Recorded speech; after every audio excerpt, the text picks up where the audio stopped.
Ethyl കിച്ചണിലേക്ക് എല്ലാവർക്കും സ്വാഗതം. ഇന്ന് നമ്മൾ തയ്യാറാക്കാൻ പോകുന്നത് ചക്കക്കുരു കൊണ്ടൊരു പെരളനാണ്.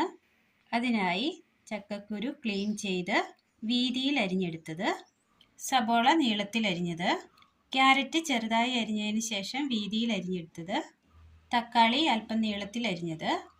ഇനി ഇതെങ്ങനെ തയ്യാറാക്കാമെന്ന് കൂടി നോക്കാം. കുക്കറിലേക്ക് അരിഞ്ഞു വെച്ചിരിക്കുന്ന ചക്കക്കുരു ഇട്ട് കൊടുക്കാം. വേകുവാൻ ആവശ്യമായ വെള്ളം, ഉപ്പ് ആവശ്യത്തിന്, മഞ്ഞൾപ്പൊടി, ക്യാരറ്റ് മൂടി വെച്ച് വേവിച്ചെടുക്കാം.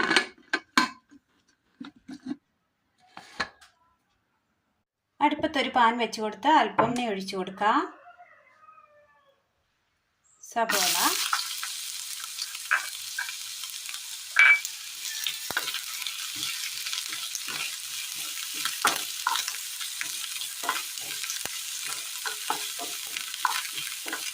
ഒന്ന് വാട്ടിയെടുക്കാം. വളരെ നല്ല ടേസ്റ്റാണ്. എല്ലാവരും ഒന്ന് ചെയ്ത് നോക്കണം. അഭിപ്രായങ്ങൾ കമൻറ്റ് ബോക്സിൽ അറിയിക്കാൻ മറക്കരുത്. 1000 സബ് കംപ്ലീറ്റ് ചെയ്യാൻ സഹായിച്ച എല്ലാ നല്ലവരായ കൂട്ടുകാർക്കും എൻ്റെ നന്ദി അറിയിക്കുന്നു. തുടർന്നും എല്ലാവരുടെയും സപ്പോർട്ട് ഉണ്ടാവണം.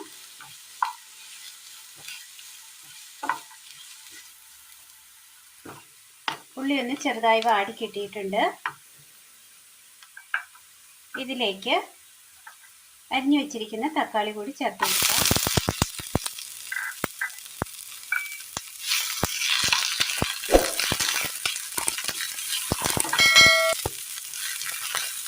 നന്നായി ഒന്ന് വഴറ്റിയെടുക്കാം.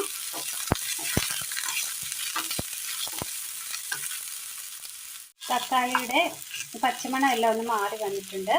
സൈഡിലേക്ക് നീക്കി വെക്കാം. വെളിച്ചെണ്ണ ഒഴിച്ചു കൊടുക്കാം.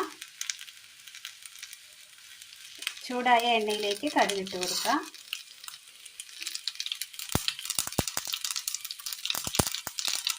വെളുത്തുള്ളി ചതച്ചത്, മുളക് പൊടി. മുളക് പൊടിക്ക് നല്ല എരിവുള്ളത് കൊണ്ട് അല്പമേ ചേർത്തിട്ടുള്ളൂ. എല്ലാം ഒന്ന് മിക്സ് ചെയ്തെടുക്കാം.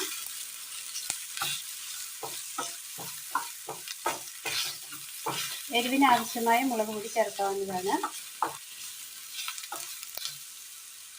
ഇനി ഇതിലേക്ക് വേവിച്ച് വെച്ചിരിക്കുന്ന ചക്കക്കുരുവും ക്യാരറ്റും ഇട്ട് കൊടുക്കാം.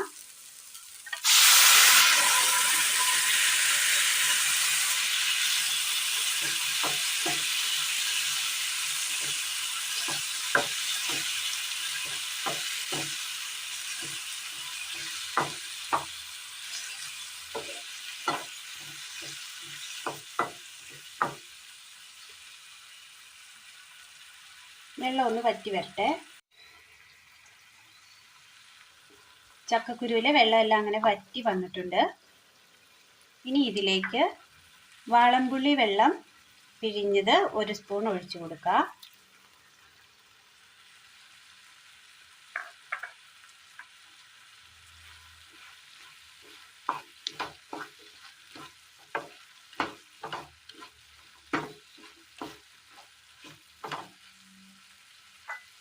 കറിവേപ്പില,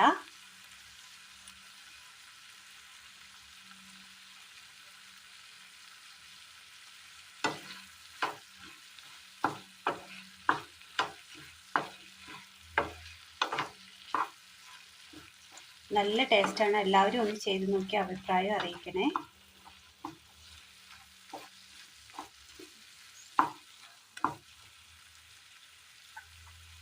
തീ ഓഫ് ചെയ്യാം. എല്ലാവർക്കും ഇഷ്ടമാകുന്ന രീതിയിൽ തയ്യാറാക്കിയെടുക്കാൻ പറ്റിയ ചക്കക്കുരു പെരളനാണ് ഇന്ന് നമ്മൾ തയ്യാറാക്കിയത്. എല്ലാവരും ഒന്ന് ചെയ്ത് നോക്കി അഭിപ്രായങ്ങൾ കമൻറ്റ് ബോക്സിൽ അറിയിക്കാൻ മറക്കരുതേ. അപ്പോൾ ഇന്നത്തെ വീഡിയോ എല്ലാവർക്കും ഇഷ്ടമായി എന്ന് വിചാരിക്കുന്നു. ഇഷ്ടപ്പെട്ടാൽ ലൈക്ക് ചെയ്യാനും ഷെയർ ചെയ്യാനും സബ്സ്ക്രൈബ് ചെയ്യാനും മറക്കരുതേ. താങ്ക്